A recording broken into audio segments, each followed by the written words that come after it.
आपका अंदाज़ा सही है कि क्या कहने जा रहा हूँ, लेकिन गुजारिश है कि जो भी कह रहा हूँ उसे धीरज के साथ सुनिएगा। बेटी विदा होती है तो वो दूर तक पीछे मुड़कर मायके को देखती रहती है। मैं इसी स्थिति में हूँ, अभी मुड़कर देख लेने दीजिए, फिर कभी विस्तार से एनडीटीवी की बात करूँगा। आज की शाम एक ऐसी शाम है जहाँ चिड़िया को उसका घोंसला नज़र नहीं आ रहा, क्योंकि कोई और उसका घोंसला ले गया है, मगर उसके सामने थक जाने तक एक खुला आसमान ज़रूर नज़र आ रहा है। इस बात की सहानुभूति मुझसे ना रखें कि मैं चिट्ठी छांटता था। मैं उनकी तरह नहीं हूँ कि अचानक चाय बेचने की बात करने लग गया। उतर रहा हूँ जहाज से, बात कर रहा हूँ चाय बेचने की।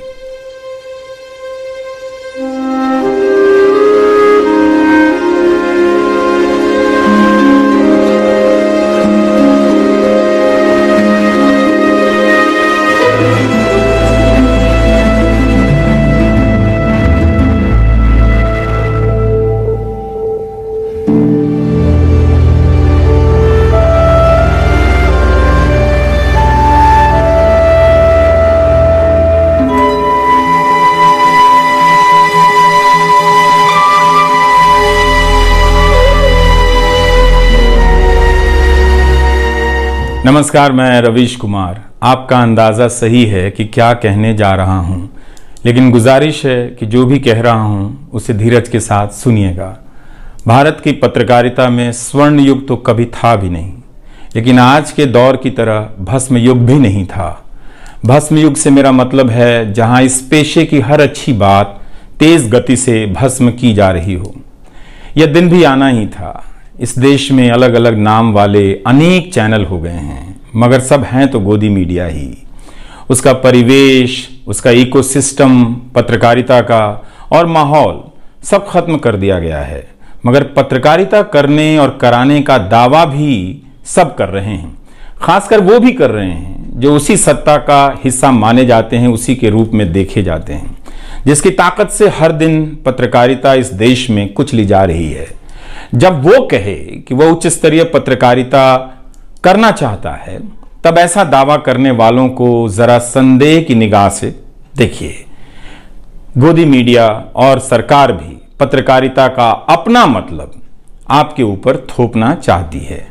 अगर इसका मतलब किसी भी रूप में वही है, तब आप एक बार फिर से झांसे में आने वाले हैं। बेटी विदा होती है तो वो दूर तक पीछे मुड़कर मायके को देखती रहती है। मैं इसी स्थिति में हूँ, अभी मुड़कर देख लेने दीजिए, फिर कभी विस्तार से एनडीटीवी की बात करूँगा। लोगों के बारे में और एनडीटीवी के बारे में, डॉक्टर रॉय, राधिका रॉय के बारे में भी मैं कई लोगों की प्रतिक्रियाएं पढ़ रहा था। बहुत सी बातें तो मुझे आज ही पता चली। हैरानी हुई कि हर किसी के पास एनडीटीवी का एक अलग ही किस्सा है। वाकई उन 27 वर्षों के बारे में ठहर कर और संभल कर बात करने की जरूरत है। एनडीटीवी ने एक चीज सिखाई कि टीवी में और टीवी का एक ही मतलब होता है, टीम। एंकरों के स्टार बनाए जाने के बाद यह धारणा टूट गई, मगर आज भी टीवी के बुनियाद में यही है कि जितनी अच्छी टीम होगी उतना अच्छा काम होगा। अभी इस बात को यहीं रहने देता हूं, कभी किसी और वक्त के लिए, तब जब आप भावुक ना हों, तब जब मैं भावुक ना हूं कि एनडीटीवी छूट रहा है।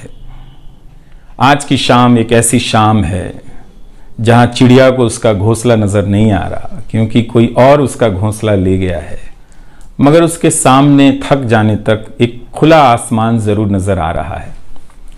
तो खैर, उसके बाद अनुवादक बना और कई पत्रकारों की रिपोर्ट का अंग्रेजी से हिंदी में अनुवाद करता रहा।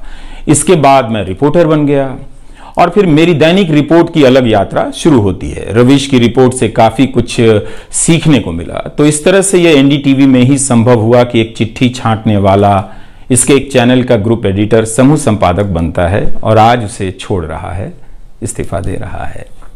बहुत बड़ी बड़ी शक्तियां पीछे खड़ी हैं इस एक पत्रकार के पीछे। तो स्वाभाविक है कि ये नौबत आनी थी, इसका अंदाज़ा मुझे पहले भी था, लेकिन जिस दिन आता है उस दिन अच्छा तो नहीं लगता है। लेकिन मैं आपसे यह भी कहना चाहता हूं कि जब भी मेरे बारे में मूल्यांकन करें, इस बात की सहानुभूति मुझसे ना रखें कि मैं चिट्ठी छांटता था। मैं उनकी तरह नहीं हूं कि अचानक चाय बेचने की बात करने लग गया। उतर रहा हूं जहाज से, बात कर रहा हूं चाय बेचने की।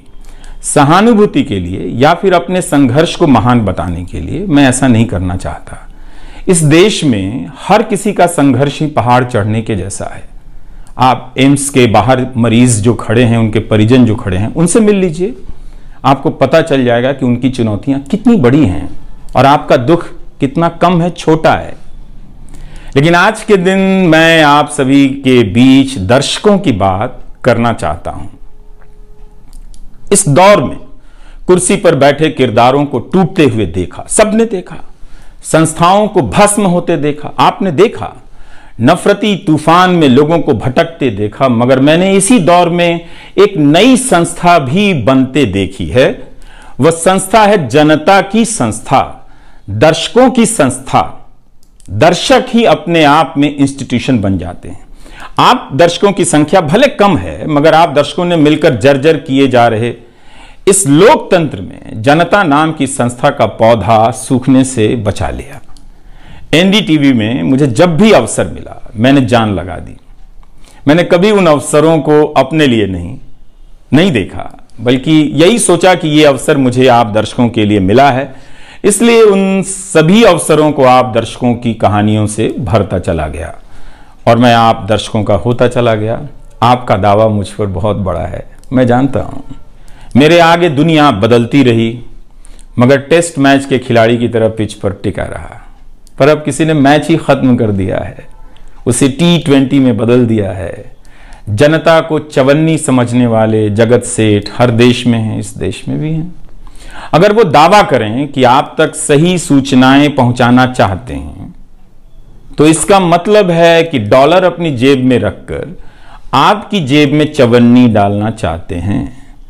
पत्रकार एक खबर लिख दे तो जगत सेठ मुकदमा कर देते हैं और फिर सत्संग में आकर प्रवचन भी देते हैं कि वे पत्रकारिता का भला चाहते हैं। कानून की आड़ में अब अधिकार कुचले जा रहे हैं, अभिव्यक्तियों को रौंदा जा रहा है ताकि सारे अवैध काम वैध नजर आए। इस समय मेरे रास्ते निश्चित नहीं हैं, निश्चित हैं तो सिर्फ हौसला है। उसका भी क्या भरोसा, कभी आसमान